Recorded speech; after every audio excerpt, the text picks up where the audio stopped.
1-3-2 for Chronicler, or it's over right here, right now, based on my waters this morning, for no real reason. Atlas, you keeping the 3-1, or you're flipping to Hanwha Life 3-2? Absolutely not. Sticking with 3-1? Nope, I like the series has already began. There is no flip-flop in mid-series. That's crazy talk. I'm not saying you were allowed to. I'm just wondering. Oh, if I would? If I was given the swap option? How, like, after seeing the series thus far, how do you feel? How does that make you feel? Well, you know, it makes me feel all right, Chronicler, to be perfectly honest. I'm glad to be at least asked to talk about my feelings. But I do feel like HLE took control of that last game, and I think that they might be able to utilize that in order to pick up a first-time red side win.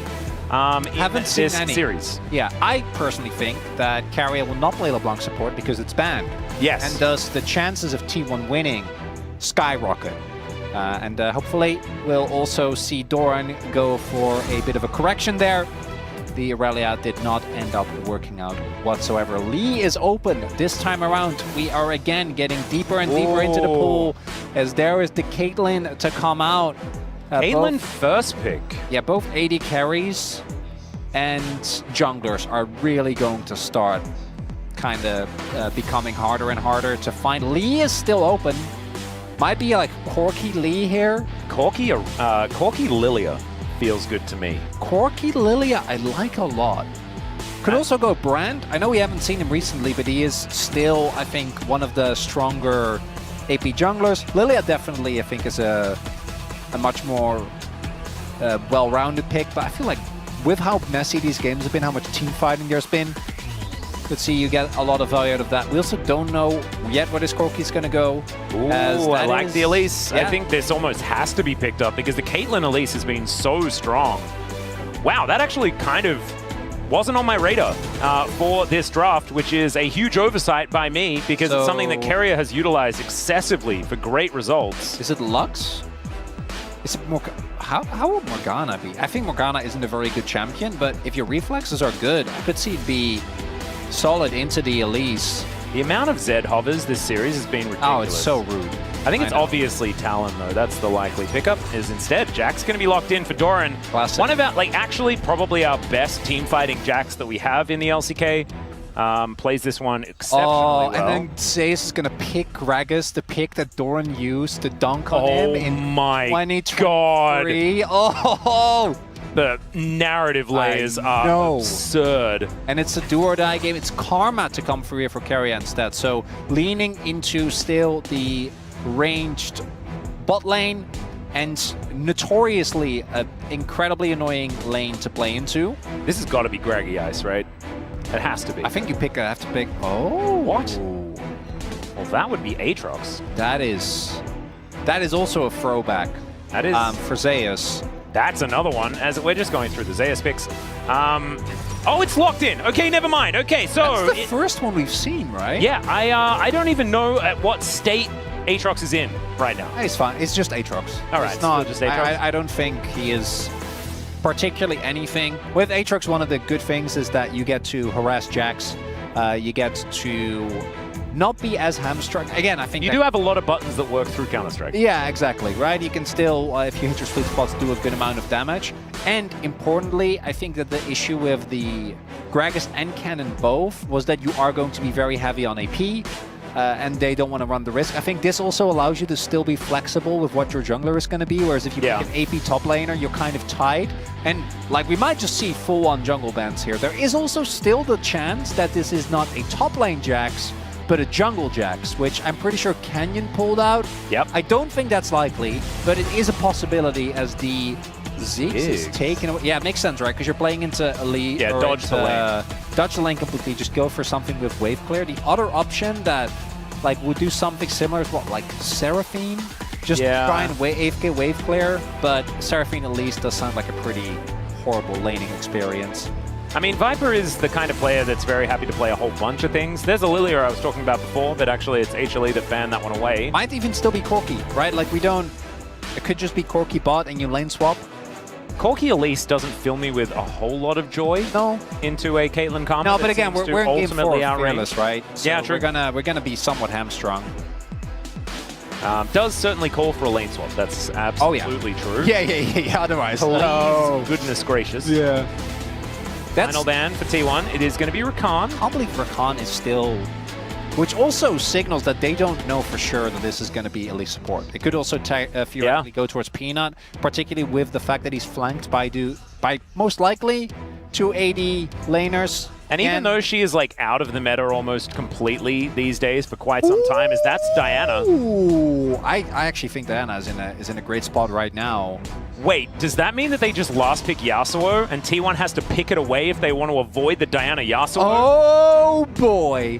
Because then you can set up Yasuo with Aatrox Qs and stuff. And oh my god, that would be so fun. I think it might even be bad, but like it's fun.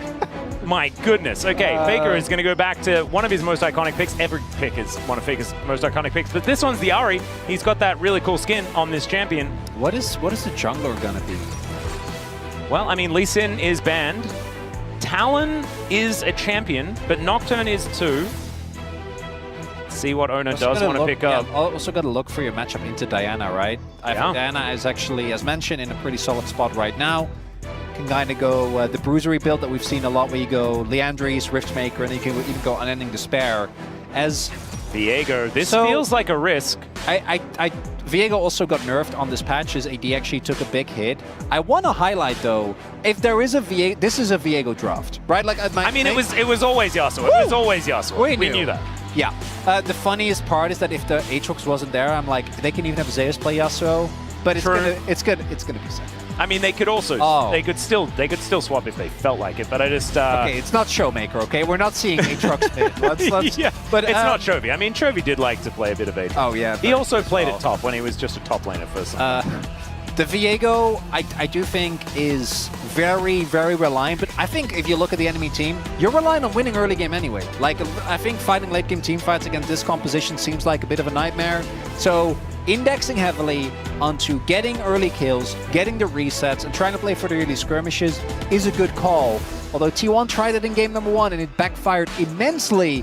I think in game number 2 we did see that they were capable of playing very aggressively with that teamfight composition that they had there. Yep, and I think Silver Scrapes Enjoyers are going to be feeling pretty good moving into this game. We saw that the more you're experimenting, the less you're really finding the value. However, there is a lot of synergy that Humble Life Esports could find in this draft. So we'll see how it goes. This one, though, they stayed out of the kitchen. This is stock standard. This is, we want to reset. We want to find the lane domination with the Caitlyn Karma.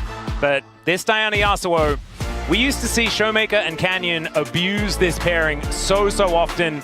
G2 fans are obviously very aware of it as well. Let's dive onto the Rift and see whether it works here in the LCK Cup.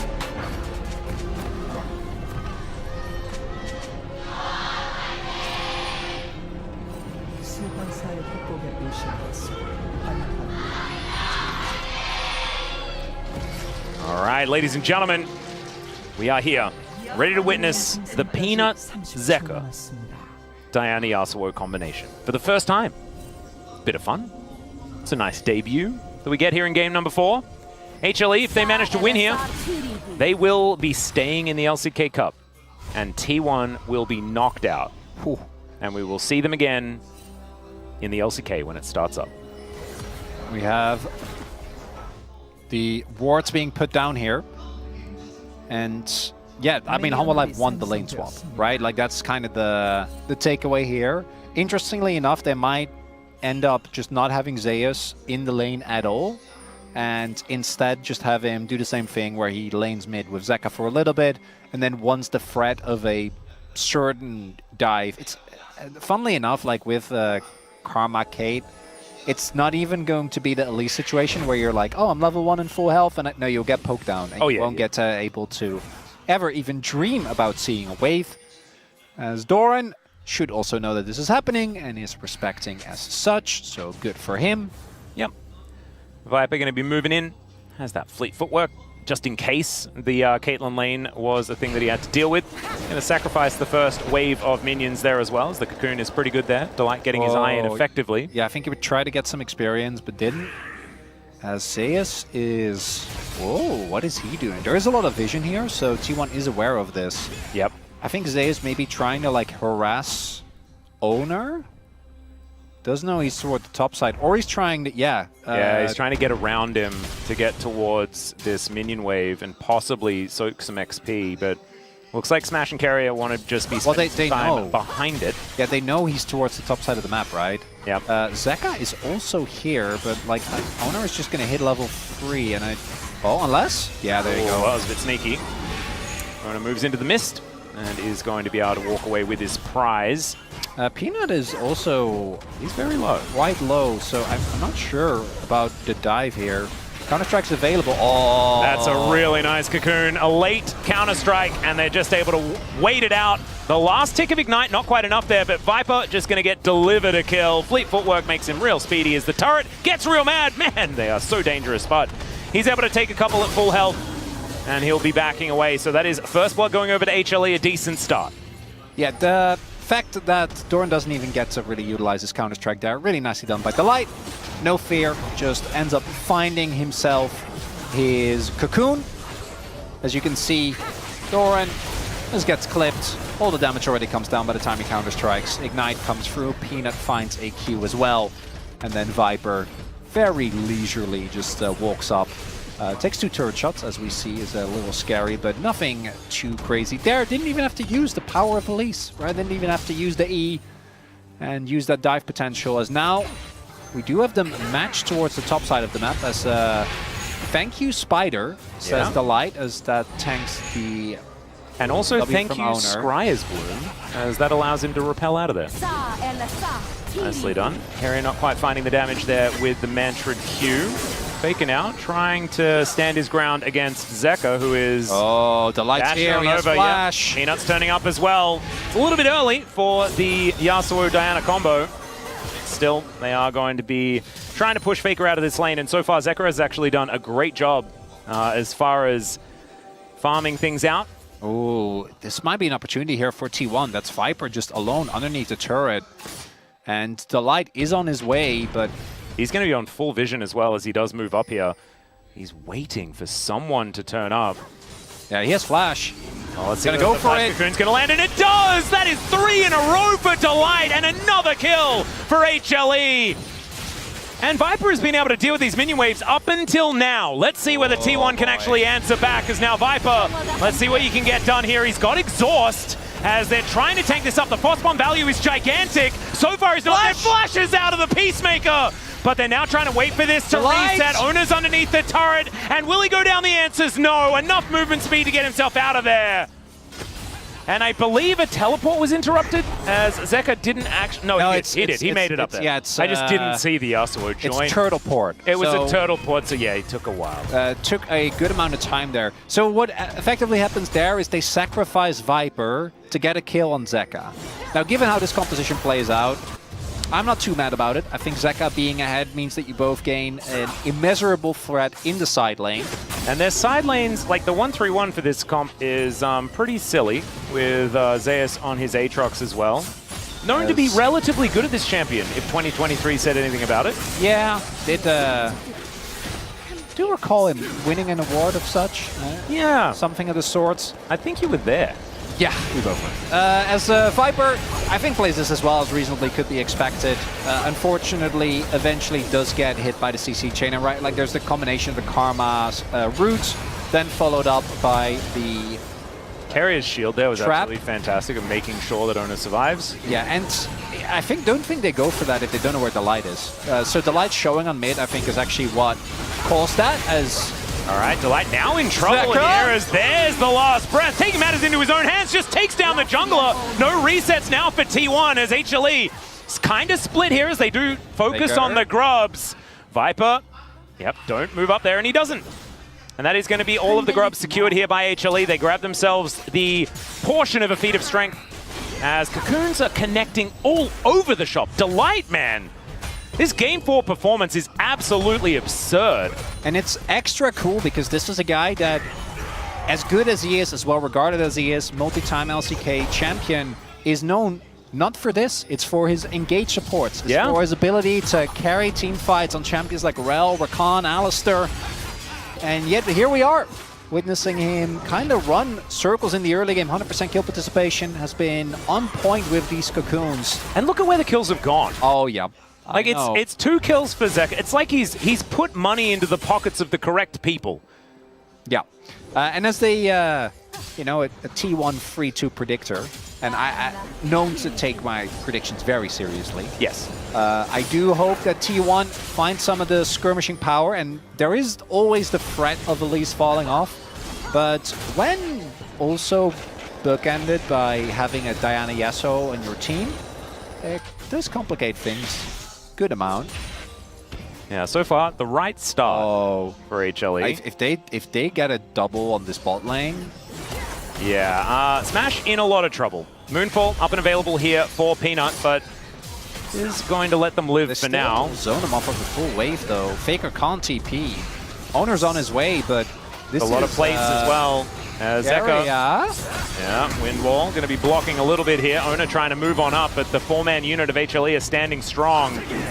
They really want to get towards this cheeky knocker. Doesn't press the button as there's the Moonfall. There's the combo. Keria taken down first here, but you can see they're focusing on Zeka. They'll be able to take him down. Smash. Free hitting as Viper just Valkyries his way out. Oh, no. Not quite able to catch up, and now Faker gets over the wall, finds the charm onto Viper. The Heartbreaker is exactly that for HLE. As Viper goes down, and it is a 2-for-1 trade. Teleport immediately as Doran is going back towards this bottom lane, and Zeus doing the same thing. Great strike back here for T1. And a necessary one at that. If this Viego falls further behind, I think the game very quickly becomes unplayable. And I gotta really, little too much there, Humble Life. If that play comes through immediately, I think it's fine. As we go back to some happier times.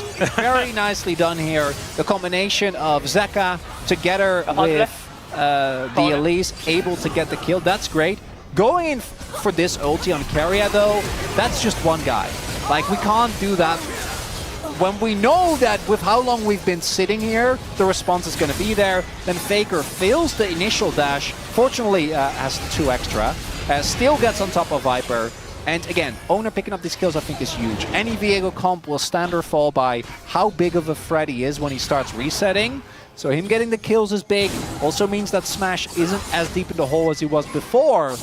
It's not enough. Humble Life I think is still looking good in this game, but it means that the chances of a Game 5 remain alive. Absolutely. If they get a double kill there, and like Smash and Keria lose out on all those waves, and that's just it, I think Hanwha just run away with the game.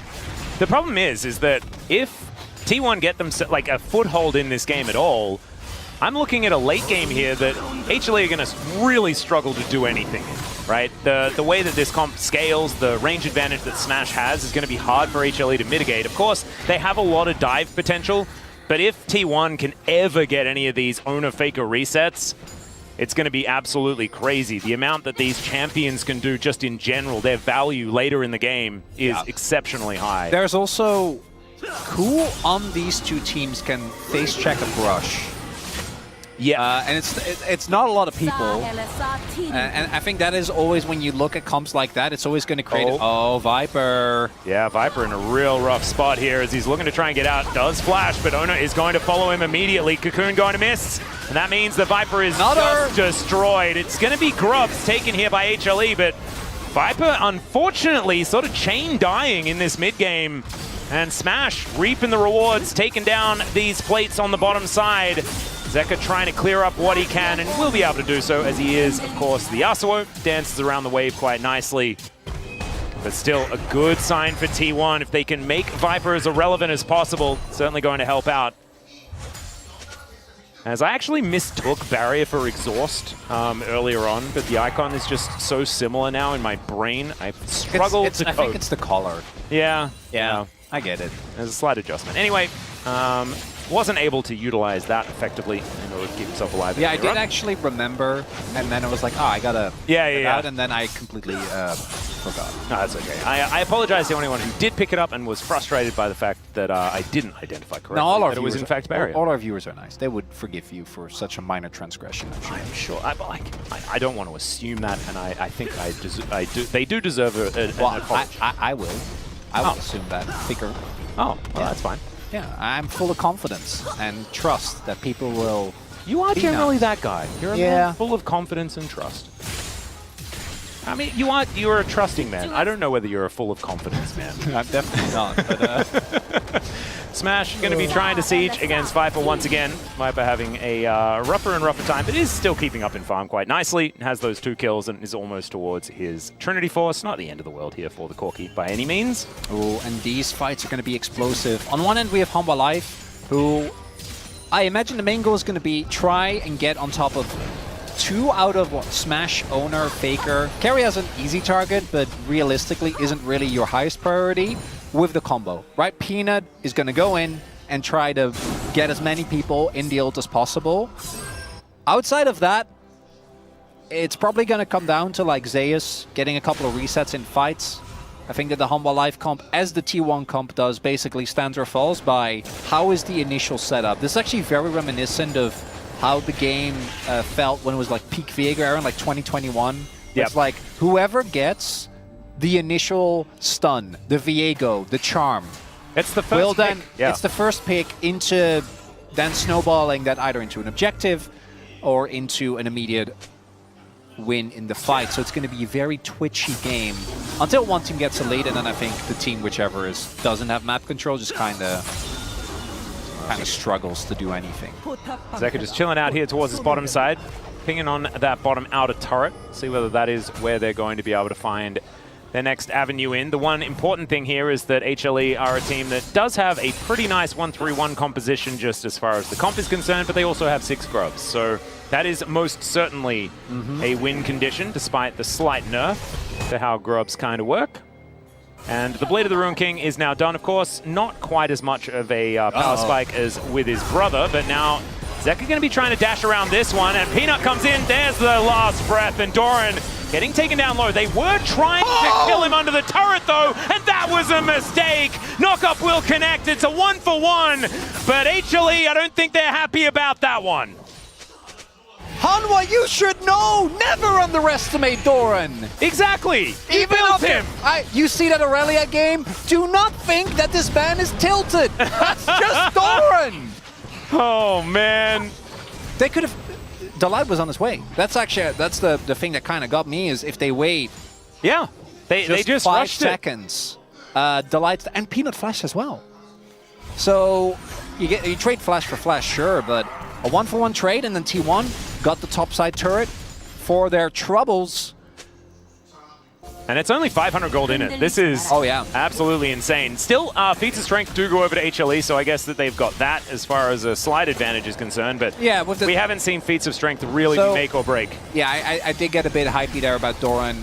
They still got a turret, which not only gave them Sentinels, but also because the gold was actually even earlier on, which is why we're looking at the gold lead the way it is right now. But 500 basically doesn't mean a whole lot. A lot of that is also on Elise. Yep. Symbiotic Souls getting close to be done here for Delight. I do want to highlight, though, hasn't died yet. And that's not how Beryl taught me that this is played. Is taking out a look, doesn't actually find the counter-strike, and really gets hit here. Grandmaster's Might doing so much work, man. Mitigating so much. And does get tagged, but I think he's happy, although he doesn't look very happy. But I think he was happy with how that one went, to be perfectly honest. Actually, I thought he cookied initially, but he actually didn't cookie until he already got the kill on the Peanut. So maybe if he had that ticking, could have delayed it. I think he was always going to go down, though, as Faker has had a pretty silent one thus far. And realistically is just mostly going to exist as a tool for Oner to pop off. And also will be resetting alongside him as well. I feel like a T1 fight will look really good as soon as they get that first kill. That's really can be orchestrated. We can keep talking. It's just whoever gets any CC will blow up whichever target is CC and then kind of go from there. But it also means that having prio, having the ability to be at an objective first is a really big deal. As we now see, T1 actually still trying to contest this. That's interesting. I think it's definitely gone. Maybe an exit kill? Well, I mean, that is a very dead Delight. So there's the way of the barrel coming on through there. Zeka trying to take down Doran once again, but he knows that that's a difficult task. Oner on the flank angle, and now Peanut's in so much trouble and will just be deceptively orbed to the face. That'll take down the Diana. Now they should be able to collect this Rift Herald. Oh man, I can hear these silver scrapes. They are echoing in the back of my mind, Chronicler. Oh, an elimination series going all the way. Oh my. You did the stake setting at the top of the Atlas, and it looks like... And it was depressing from the outset, right? We had to say goodbye to one of these teams. And it's even more depressing now because they're playing so well, or so weird and wonderful. It makes it better. It heightens the drama. There is definitely a lot of drama. There is a lot of drama, as Delight is unfortunately learning that he is at level 6 Elise against level 11 Jax. Doran, as always, with the Steel Mental. For me, though, what the crazy part is the fact that I really thought they were going to be too late on the play there. It's the teleport from Faker that comes in there. It's Doran harassing, and it's the rotation speed from Oner in particular, because I thought they were going to send a trade for Dragon. That's now the first time we see an actual gold lead here for T1. It's not on and done just yet. Whenever there's a Diana Yasuo in the game, I think we're always going to be very reluctant to call anything too early. But it is looking... Oh, Zeus. Oh, they don't know. They don't know. Wait, yeah, Delight moving over as here is the flank angle for the Aatrox. The last breath not actually going to come on through as now Zeus is just flipping around the fight. The World Ender might just be the end of the world here for T1 as Zeka avoids the charm by ulting Keria and taking him out. And HLE, after a horrible fight topside, head to the bottom lane and completely redo it. And we criticized Humble Life for not knowing how to play around Doran, and now it's the same for T1. We've seen Zeus make these flanks before. He was on your team. He did that a lot. He did. Particularly on the Aatrox. Sets up the fight. Smash is taken out immediately, and without the consistent damage gone, and T1 scrambling.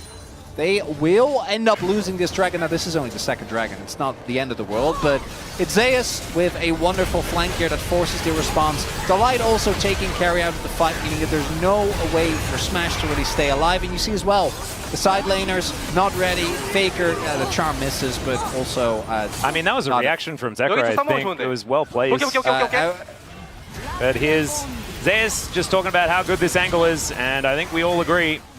Certainly looks nice. It's now not such a great angle. However, able to get himself out of there. Oner stunned up. He would be a perfect first target as Frost Bomb. Not quite enough. Peanut finds the E from out of nowhere. Keria trying to take the Diana for a walk, and that is going to cause Peanut to disengage. As Cocoon is going to land from max range. The repel gets Delight up into the air and out of harm's way. Oh, this is so dangerous. You can see the Jax looming. Doran is 100% the key component of T1 right now. He's so incredibly strong. He's what it feels like as Delight. He doesn't know. He doesn't know. He doesn't know. Oh, God. And he finds him again. The pesky spider is just going to be bonked. That's a lamppost. And I think, yeah, Spider not going to last long against a lamppost. Let's have a look at this replay once again. The face check is what Zeus really falls into. And Zeus able to flash out nonetheless. And again, if you don't get the initial reset, even without Oner dying, that would have been rough. The fact that Faker has to flash is actually a really big deal there, as it will make the setup for a lot of subsequent fights a lot harder. And then we take a look here. So he just jump scared. No, and I actually thought that Yasuo spotted him, but he definitely didn't. I'm not 100% sure whether he needed to flash, because the light didn't have his. So I think it was... He flashed the Cocoon. Oh, there you go. Make sure that he to make sure that he gets the, yeah, okay, good catch. But I still don't know whether that was necessarily worth, because I think Delight just dies. Yeah. Still? We'll see whether the lack of flash is going to be a problem for Doran. They definitely cannot do this. They're just trying to elicit a response, maybe get a TP from Doran, but he does not have his available. Top lane turret also looking mighty fine here. And will get taken down. I don't think T1 care too much about that. And the gold bleed is basically even Atlas. 21 minutes in this game again. I'll be close, though. That ward actually just out of the control ward vision. They can see that Peanut is fighting this, though. T1 with full information. They need to retake control. Doran still doesn't have his TP available as the Herald is dropped. All right. This is an interesting response. We'll see whether HLE actually react to it, as Smash has put up a bit of a wall around these little Otacon walls. I think Otacon's gone. Yeah, but they don't really care about that position. Oner trying to get in. He's almost in range. He steals it! And now now T1 should be able to massacre the fight once again. Oner just rips it away from HLE. Oh, these smites have not really been going Peanut's way throughout this matchup in general, but Oner just keeps on doing it. That's Silver Scrapes right there. That was the moment. That's where we started hearing it. Oh, get your recorders out, everyone. Game number 5 looking a lot better after that smite steal there by Oner. Able to dodge away, doesn't get clipped by the cocoon. 89 health. Ult goes in, and Peanut tries to smite it at what, like 20? I mean, they both basically smited at exactly the same time. Yeah, but it goes the way of T1, and if it goes the other way, Life probably win this game. We get the free one. Jonas strong. This is the pivot point that he saw, and it doesn't go the way. And look at the T1 fans. Yeah, there was some understandable worry, but when that smite came in, saving me. And it's so poetic, isn't it? That Oner has been the guy for T1. Really, honestly, he's been the linchpin during this LCK Cup. And from a Baron steal in the last game to a Arakan steal here, and now rocketing them to a 5,000 gold lead. There was like nothing in it between both of these teams for this whole game, as Faker is going to be coming over, finds a charm, connects it onto Peanut, but now can they find the wombo combo? That's the question. Already, they're trying to send them home, and a couple of them will be leaving, but that's not a real kill. And HLE are the ones that are falling by the wayside. Faker now trying to utilize this buff to grab a little bit more, as Doran, I think he can possibly just clean up both of these if they stick around, and they're not going to. Viper sort of not going to be really dealt with here on the top side, but still, I think T1 happy with how this one's going, as the back is likely to come through. Peacemaker not quite in time. And so, still not really going to be getting too much more. This is a third dragon that's only going to spell 2 for T1. But still, HLE are going to need what's looking closer and closer like a miracle here in this game. A crucial thing there, I think, is that Delight and Peanut not going in at the same time. Also, again, they would need a crazy fight because there's the buffs. Yeah. So it's actually very hard to get... Oh dear. Viper is dead, ladies and gentlemen. Does try to do a little bit of a Valkyrie. Didn't waste the flash. That is definitely a good idea. Faker and Doran looking great here, as the Lich Bane now completed for Faker as well. Almost has his Zhonya's... We didn't even highlight this, but like Oner... So he went for Triforce. The good old Triforce Collector Infinity Edge. Yeah, like his damage is going to be... he is ensuring that whoever he had autos will die very quickly. I kind of love it. There's no beefiness on the enemy team. There's also, we haven't talked about it as much because we've mostly been focused around, you know, Delight, who actually is approaching barrel level, so that's something. Yeah, he's made a real turnaround, I think. Viper having a bit of a rough one, but also this Aatrox counter pick that just hasn't really done anything. Well, he had the flank. That was really good. That was it, unfortunately, as oh, this is a trap waiting to be sprung. Yep, some looming Faker as they change positions. Somehow it's kind of working, though, as there's a knockup. Faker is going to be sent home. Still has the Arakan buff, and they take down the Diana.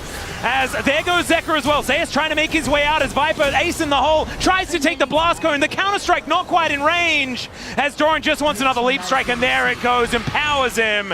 And Delight is not long for the world, ladies and gentlemen.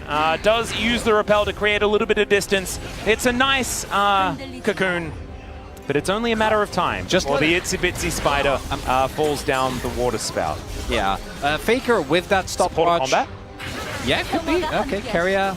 I don't know if Keria really actually wins these. No, I actually think this is good. Like, you can just delay the kill as long as possible. Like, you don't actually need to kill him. Well, he is just going to flash into a cocoon and probably win. Never mind. That is a great snare. Just leave! Yep, it just kills him. All right, not even close. Yep, well, the Baron also goes down. That is sort of the main part of this story, ladies and gentlemen. T1 securing the big buff. I was engrossed by that 1v1. I know! That was some Eric Doa Longquist levels of supportal combat. You love to see it. As we see here, well, I have no choice but to check. They do not have vision and are forced to just walk into the jungle. Whichever team is going to fall behind is going to have a really tough time with this. So I think from this point, Humble Life probably discussing what is going to be the setup in game number 5. Game number 5 in Fearless. We are going to see some weird stuff, Atlas, and I can't wait. We definitely already have. Possibly earlier than we necessarily needed to. Okay, yeah, we did get a LeBlanc. I kind of repressed it, the memory of it, because it was not good. It was not. This also, level of cooking that HLE have done, they're the ones that were led into the kitchen this time, and it also didn't work out for them. So as far as this episode of MasterChef is concerned, I feel like the judges have been quite upset with how the food has been prepared on both sides. Yeah, it's been a consistent red side. Yeah. You know, where we're like, what if we pick this? What if we went for this crazy plan? Well, let's just see how it does go. His interruption on the leap strike there was quite nice from Zeus, but now he finds himself on the wrong side of this one. Can he get the health back? He sort of can, actually, as he gets back over the wall. There's a 5-man ulti from Peanut. Is it going to be enough to win them the fight, though, as Oner? He's able to start these resets, but the rest of them are on the floor. HLE, they found the one window to get them back into the game. Smash trying to be the hero, but it's not enough, and Zeus cuts him down. Can they end? Where he stands, that's an ace, and maybe they can. Oh no! Look! No, I don't think so. Look at the way. Okay, so I'm like, there are still. There's a million turrets. There's too many turrets. Look at Zeka's face. He's like, that was really cool, guys. We have to do that maybe twice more. Yeah. I mean, that's bounty gold, though. So as far as like doing it again, they are at least going to have more money to fund it. Yeah, I am going to guess that T1 probably are not going to be looking to 5-man stack trying to kill an H. Like, I know Peanut is the one that's, but like, credit to Zeus, man. Dodges the charm, dodges the Oner stun, then gets out, and that's what sets up this play. Oh my 5 God. Man, if you're not familiar, Diana's ult also becomes a lot more threatening the more people that she yoinks in. And Zeka is one of the most fat members. Oner desperately tries, actually gets closer than I was expecting initially. Smash also, like, really playing the best that he can, but this was the angle. My God, Peanut. Oh my God, Peanut, look at him as well. He knows. If they end up making it back in this game, that's the play right there. I mean, that's POM. It's a pretty easy one. And Smash almost managing to kite it out, but not able to do so. And you can see Zeka pretty happy with how Peanut played that one. There is still a chance that we do go to game 5. Yeah, he's like, that's all that Diana Yasuo has to do. Let's just do that more. There is one world where no one gets a correct prediction, which is if Humble Life free 2. Yeah, that's true. And I think this game still is in a dire spot. Although at this point, the gold lead is... I mean, it's basically gone. It's not that big of a deal. I think there were... So 2 turrets fell in the mid lane, so both the inner and the outer, and the bounty gold from that, I think, was what really kind of pushed HLE back. As you can see, the gold lead is still absolutely there. It's only been halved. So, and the bigger thing for me is that I think that T1 still should be able to maintain map control, which will lead into Baron, which will lead into Soul. This Soul, honestly, is... Like, I actually think Hextech would be better. Like, I actually think that Ocean... Because these are 2 all-in compositions. Isn't Hextech always better? Sorry, Chemtech. I think Chemtech actually would I mean, Chemtech got buffed. Yeah, by 2%. Yeah, so Chemtech would be... I'm not going to engage with you on this. Chemtech actually, I think, would be... And obviously, Mountain would be out of this world for either. Getting the shield would be a big deal. So Light is just going to face check. Can he repel in time? The answer is yes. Wants to avoid the damage, but what goes up must come down. And now Oner gets to be an Elise. Oh dear. Look at that. I feel like that was a bit of a fizzle, though, because now T1 will have a lot of extra control. Thankfully, Delight will be back up before this Baron is really a problem. I don't think it really matters. Like, if you look at, like, Delight's dead, but they already have control top side. So if T1 base now, then make their way over towards the Baron and start sweeping out, you were going to have to retake control anyway. They do lose the threat of Delight waiting in a brush, so I guess that's something. As Randuin's done now for Zeus, Zeka also going for very much a bruiser build. Yeah. As opposed to going more damage heavy, which I think in Yasuo, Diana actually makes sense. Like, I think your damage is going to be a lot lower, but you are forced. You can't really fish. Your job is for your the job is to CC. Yeah, you really have to. And also, Viper, even though he's had a bit of a clanker of a game, is still a 4-item Corki. So as Zeka just holds them in place, Zeus can get a sweet spot, Viper can do something, then there is still a shot. He lands a phosphorus bomb on top of all of these held in the air champions. He will definitely do a damage. Faker also doesn't have death cap yet, which would be really big. 12 seconds here. I don't know how close he is. Haven't seen his gold for a bit. I'm also not sure how long he's been sitting on these two. Oh, this is a good play though. For T1, they're going to draw them towards this mid lane. Also, because of that play earlier, no inhibs taken yet. Nope. Oh god. Oh my God. This game had no right to be this close. I know, isn't it amazing? And it's not even that close, right? It's still a 5,000 gold lead for T1. They still have a lot of control here of this top side. Smash doing a lot of damage. Doran so far. Oh, yeah. T1 certainly making this composition work. As you can see, Smash has closed the door. HLE are not allowed to enter the river. This is what you have to have around your pool. Make sure you got your fences so that no kids can go in and have some trouble, as Oner takes a lot of damage. An outdoor pool. That's definitely... It's the Netherlands. The weather is just does not allow for such a thing. Well, it does. Like, you could, but I don't know why you would want to. You can maybe use that thing like, I don't know, a month, a year, if you're lucky. Unless you're like, do you like swimming in the rain? I do. Actually, swimming in the rain is amazing. Do you ever put your head underwater while it's raining? Oh, that is cool. It's actually super awesome. As Faker, he's going to find Delight once again. Smash puts a bullet in the spider. And he's almost at barrel levels. Of course, that was a 9 on the death counter. But HLE, they're going to have to answer this. This Baron could really spell the end. There's another one. Viper just walks into him. He is able to block the last bullet as Zeka does throw down the ultimate here. Peanut looking for Doran. Viper trying to kite him as best he can, but oh man, that lamppost is so dangerous. Oner and Zeus are fighting towards the top side, but HLE are just falling apart. And Oner now just slinks into the mist and looks to try and take down his former teammate, and he doesn't. Zeus puts him in his place, but I don't think that one really matters. Faker now looking for his shot as Zeka fighting against Doran, and Doran says, no, buddy. It's only when we're teammates that you'll be able to get the best of me. As Smash and Keria moving towards the top side just to get the work done and send us towards game number 5. Delight will respawn and a little sheepishly throw out a volatile Spiderling.